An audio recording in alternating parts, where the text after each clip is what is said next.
Buffy with me this morning. So I got my septum pierced. It's still a little tender, but there we go. That's it. I can't get it even. Anyway, it didn't really hurt as bad as what I thought it was going to. But yeah, I just did it on a whim. I was like, I've wanted to get it pierced for a while, but I've just not done it. And finally I was just like, I'm gonna go do it. So I did. Anyway, I want to do a Q&A on this video. So I am going to gather up some questions from Instagram and Facebook, and post a Q&A video. So that's what this video is going to be about. I've already got some gathered that people have just kind of asked me randomly, and they've been like repeated questions. But I am going to post on my Instagram and on Facebook, one of those little question boxes, and kind of see what I get and go from there. So that's pretty much it. Life update here lately. I've really been into watching these UK chicks on YouTube compete.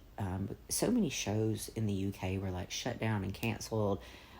I feel like this is the first year all of the shows have been back, and there's so much content from these ladies, and they're freaking awesome. So I follow several now. I follow Georgie, can't remember all the last names, Georgie, Kelly, who's a pro, she's Mark Hector's girlfriend. Last year I started following Fitness Bex, but she hasn't posted in a while.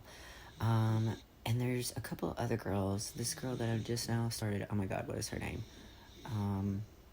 Nadia Keene. She's got a great physique. Jordy Dix, Brandon Harding. I know that Brandon Harding's been on for a while, but I didn't really start following him until this year. And he's just not popped up on my radar. Neither has she. And then all of a sudden, she popped up before he did. And I watched a few of her videos and one of her Q&As. And I was like, you know what? I like this girl. I'm going to follow her. And I didn't even realize she was Brandon Harding's girlfriend. And then some of his videos started popping up. And I'm like, yo, this dude is yoked. I didn't even realize it was him at first. And I was like, holy shit. Okay, I'm going to follow you. I like you. I like your content. So yeah, just a bunch of UK people that I've just, I don't know, I like their stuff. And Jamie the Giant, I've followed him for like a while now. I love that dude. But yeah, that's kind of a little update on kind of like what I've been watching. Let's see, like outside of bodybuilding, Devil in Ohio, my boyfriend and I have been watching, and then I just watch random stuff here and there. I'm not one for series, so if it's a short series, I'm talking like 8 episodes, I'll watch it. If it's got like multiple seasons, I will not watch it. I like to have like an ending, right? So that's why I'm like big into movies and stuff. In other news, I put a hair glaze on my hair, and it turned it yellow, like the color gold, like 14 karat gold. That's what it looked like. So I spent all yesterday trying to get it out. I literally washed my hair with Dawn dishwashing detergent and Dawn power wash to get that shit out. And then I did a purple shampoo, and finally it got me back to my color. I won't be doing that again unless it's like clear. But yeah, it was like, oh, it's gonna be beach blonde. Fuck no, it turned me 14 karat gold. So yeah, I'm not gonna be doing that. I'm trying to decide if I want to grow my hair out and wear extensions next year on stage. I don't know if I do, because everyone's like, no, keep your hair short, you have a look, the judges remember that. I don't know that they remember anything. There's too many girls, right? There's like thousands of girls. You're gonna tell me they're gonna remember me because I have short hair? I'm not the only one with short hair. I don't know. What do you guys think? Do you think it matters? I don't know. The whole reason I started wearing short hair is because, for one, I hate extensions. My head is so small. When I say small, like, I have to wear a child-size hat. That's how tiny it is. So all the extensions in there, they just feel so heavy. I cannot stand them. I have to make sure that they lay right because my head is so small. You can't put too much in, but you can't put too little in because I do have thin hair. It's a nightmare. It is a nightmare. But I do have some that I'm happy with. But here's the thing. Ever since I started wearing my short hair, I started getting better call-outs because I believe that it makes me look more balanced from top to bottom because I don't have the very rounded shoulder caps. Like, mine are kind of like, whereas everyone else looks like a little softball. I don't have that, right? So ever since I started wearing my shorter hair, I got better call-outs. Because from the back, I look more balanced, top to bottom. The only thing is that I'm doing something in my back pose. I don't do it in posing, but when I get on stage, I do it. And it wrinkles my back. And I know that those wrinkles aren't there. Like, it's so weird. Like, if you go and you look at some of my pictures that I posted, you'll see it. I don't understand, like, where it's coming from or what I'm doing on stage, because I don't do it off stage. It's just when I get on stage for some reason. So I need to fix that if I'm going to continue with this short hair thing. But yeah. So you guys saw my current training split and kind of what I've been doing in my last video. I am on the verge of thinking of moving back to a 4-day training split.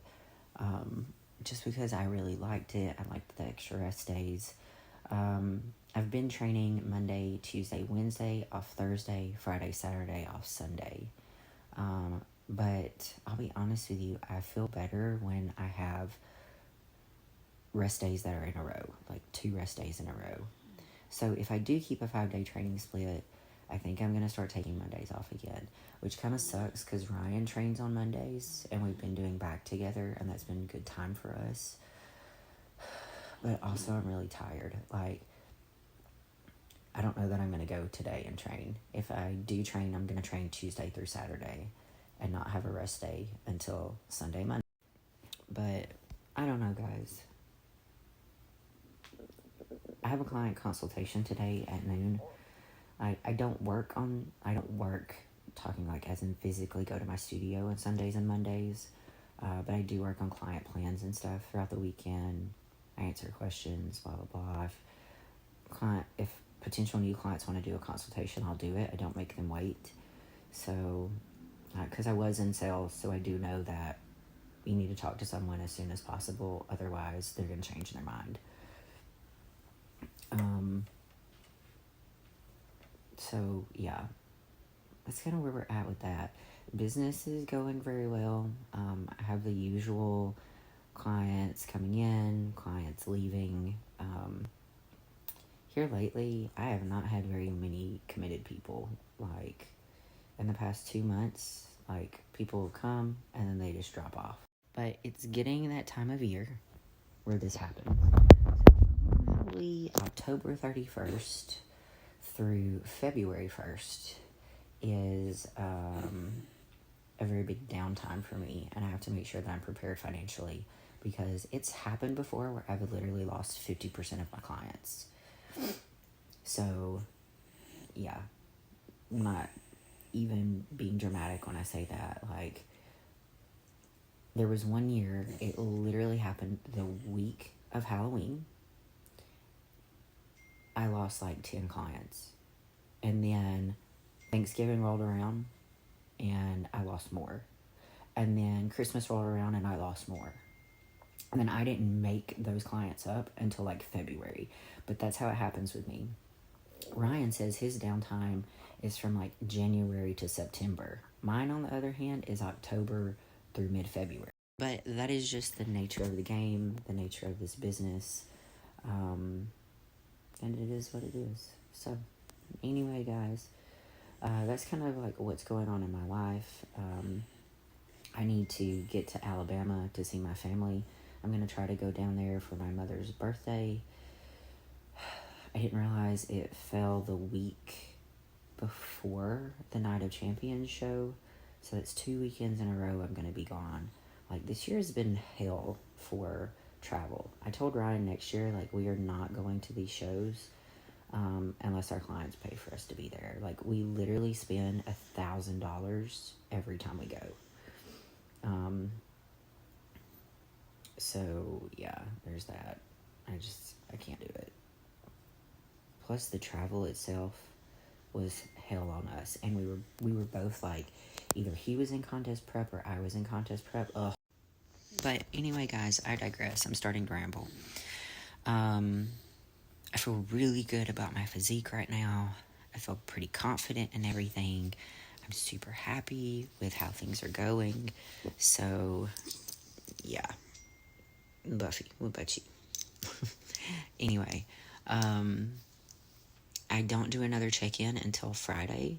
So I will like post that video that I do for check-ins, all that kind of stuff. I'm really going to try to document this entire off season so you guys can see the progression from off season into a contest prep, into stepping on stage, back into an off season, because I think that that's important, and I think that it's something that's really missed.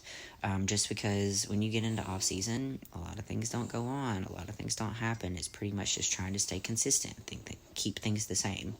So anyway, guys, that's a little update. I am going to do the Q&A a little bit later on today, and I will check back in with you guys in a bit. What's up, guys? So this Q&A was supposed to be with my boyfriend Ryan, who is my coach, but we have had a crazy week. I've had a water leak here at my studio in my office, and it's looking like, more than likely, I am going to have to move all of my office stuff out. I don't know what I'm gonna do. It's looking like things are just gonna be a mess. So I've been dealing with that.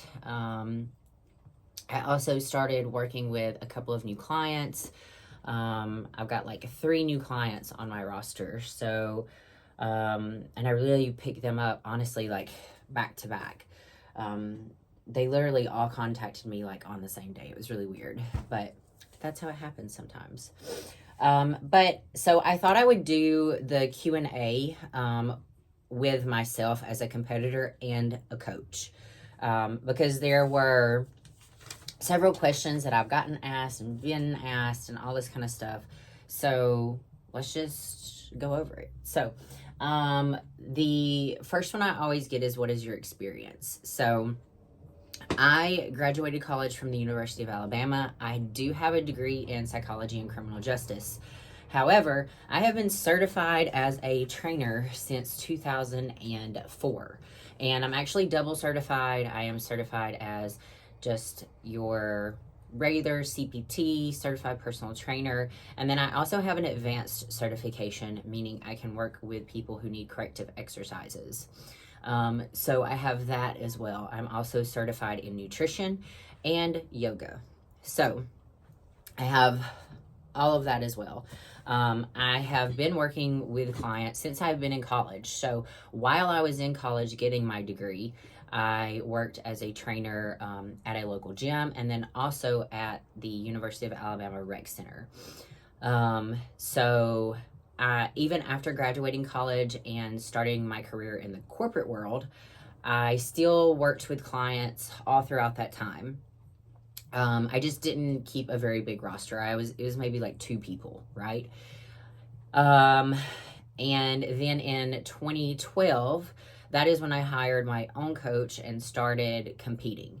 And after that, man, it was like I had a whole new world of experience. I read all these books. I was reading all the magazines. I really feel like a lot of my knowledge is from self-education, because I'm really big on that. I want to listen to all the podcasts. I want to learn. I want to actually listen. Well, I don't want to. I do actually listen to people with different opinions. I listen to Lane Norton. I also listen to people who are all about like not following a flexible diet program. I've listened and learned from people who are on the carnivore diet, but I've also listened and learned to vegans. I really feel like nutrition is a person by person basis. Okay. Things work different with different people's bodies. Like I've got a vegetarian client, I've got a vegan client, I have low carb clients, I've got high carb clients, I have low fat clients. Like it's just all over the board, right? You just have to find what works for you and stick with it. So once that happened, then I started offering posing, things like that.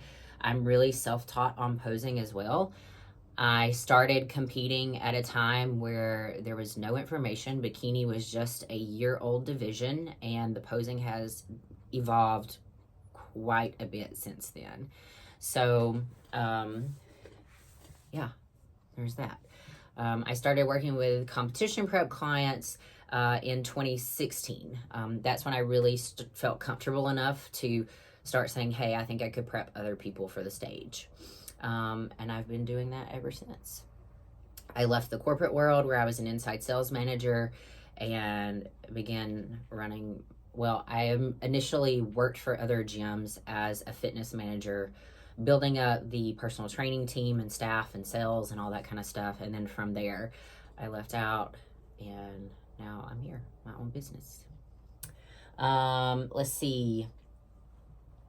How do you handle contest prep diets and training? Just like anything else, like you have to find what works for the client. I will say this, I am not an if it fits your macros type of person. Like I have lifestyle clients that are on it, and I'm willing to do if it fits your macros in a contest prep up to a certain point. But if we get to a certain point and you are not making progress and we are behind, I will tell you, you need to go to a strict meal plan. And I have had clients do this because they get on macros and they try to start fitting in all this shit, and then it puts them behind, and then I'm like, you need to go to a strict meal plan. Just give it a try for 2 weeks, and then their body changes like that. The reason for that being is it just cuts variables out, right? But you know, some coaches give their clients food list and they're like, here's your food list, here's your macros, this is the foods you can have. But I still feel like for a contest prep, a meal plan, a set meal plan is going to be the best method, because if something's going wrong within your like contest prep, like your body's not changing, maybe you're bloated, something like that, all the variables are cut out. Like, you know the foods that you are eating, and it's gonna make it easier to pinpoint where the issue lies if you're not doing it on your own, right? If you're not like going off plan and eating cookies when you're not supposed to be. Training, strength training stays the same, whether you're in off season or contest prep. Like, I usually change up my training every 4 to 8 weeks, just kind of depending on how I'm feeling. I always give a program a good 4 weeks. If I feel like I'm making good gains with it, I will go another 4 weeks. If I go 4 weeks and I'm just like, I'm really just not enjoying this split, I'll change it up. But it doesn't change from contest prep to off season. What changes is the cardio. Also, if you're eating more food, you should be able to lift heavier. So there's that too. Also, how do you handle contest post-show? If I have a client that decides they're going to go off on their own and they're not going to do an off season with me, I will give them a plan to follow for at least 2 weeks. Now, whether they choose to follow that plan is up to them. Also, they can continue on with that plan and probably make good progress, but they're going to have to know when they need to up their calories. and up their food and all that kind of stuff. So I usually say, here is a 2-week post-show plan. Whether you decide to work with me or not, follow this plan. That way you don't have some huge rebound. What are your thoughts on meal plans versus if it fits your macros versus a food list with macros? I think I kind of just explained that. I know there's many coaches out there and their clients have success with the food lists and macros. But here's the thing, it's up to the client to like make the choice to do that. I have done macros before with a coach, with a contest prep coach.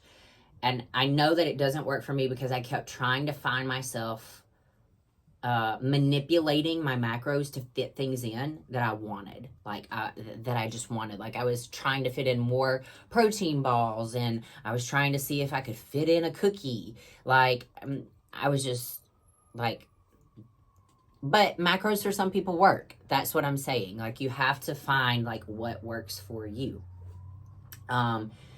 If it fits your macros, I do not believe is going to be superior for contest prep. I've said this many times. This is just my opinion. You can come at me if you want to. I don't give a fuck. But again, if you're having issues within your contest prep and you're eating like different shit every day, trying to fit bullshit in, and you're having gut issues, you're not going to be able to accurately pinpoint what is causing it. Also, if you're eating all this shit in, and say you're a female and your hormones are fucked up, and you're like, I promise you I've 100% been on my meal plan, okay, then I'm going to be like, you need to go get blood work. But if it fits your macros, I'm not going to know what the fuck it is. Because I'm not going to know if you've been trying to fit in Oreos or if you've been eating extra carbs here or there, like all this kind of stuff. For example, I have a client. She is a lifestyle client, so I will say that. But she was like, I'm so hungry. This chick is on 2,100 calories. And she's a lifestyle client. She's doing like 20 minutes of cardio and lifting 4 days a week. She should not be this hungry.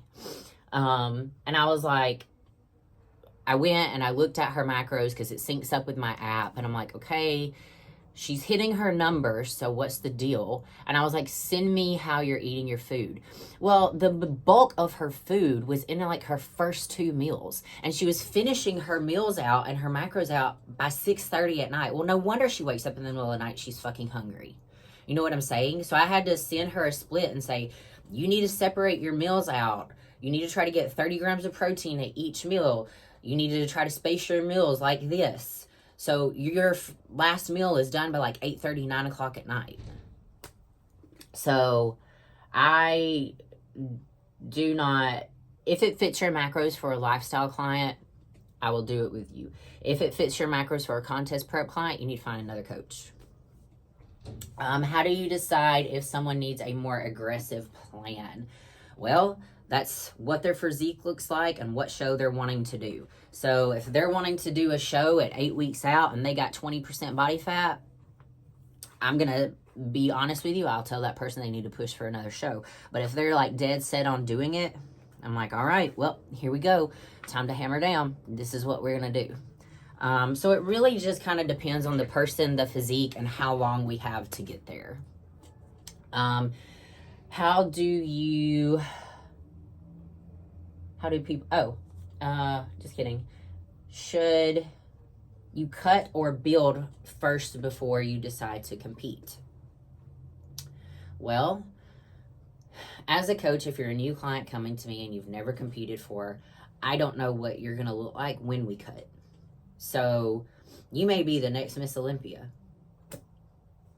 I just don't know. So, I think that is the client's decision, but in my opinion, I would probably say, let's cut. Let's see what you look like.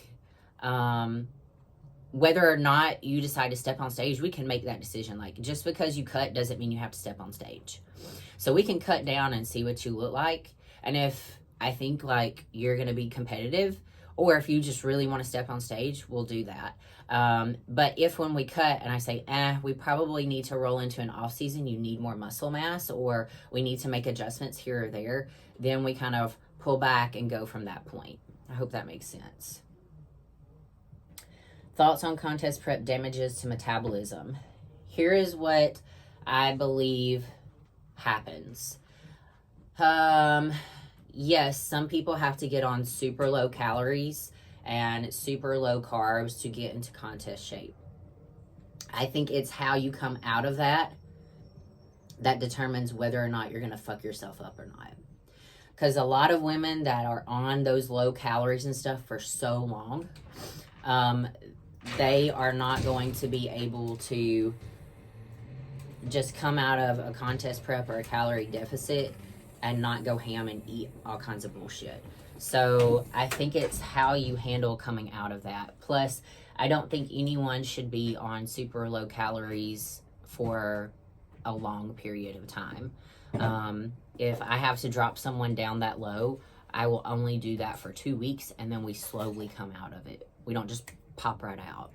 I also think that in contests, the binge is glamorized. So you see all these people after shows and all this kind of stuff eating all this shit, and girls backstage with just like piles of fucking candy in their suitcase and stuff. And that is not healthy. Competing on its own isn't healthy anyway, but that's just my opinion, and you can take it for what it's worth. How to have a good off season and improvement season. Get a plan and follow it afterwards. Have 1 to 2 days where you're kind of off plan, you're a little bit more relaxed, you kind of eat what you want but not be an asshole about it, and then get on your plan and follow your plan. That's how you have a good off season. Off season is where you're going to make the progress. Your contest prep is literally just for dropping body fat. Off season is where you build your muscle, you shape your physique, you do all the things you need to do to bring the best package possible in a contest prep. So there you go. There are your questions answered. If you guys have any other questions or anything like that you need to ask or you want to know about, just let me know.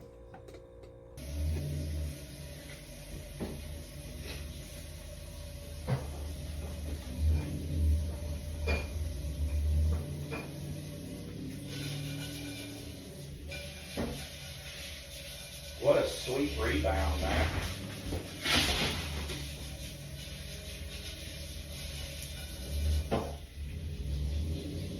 We did it fucking legit.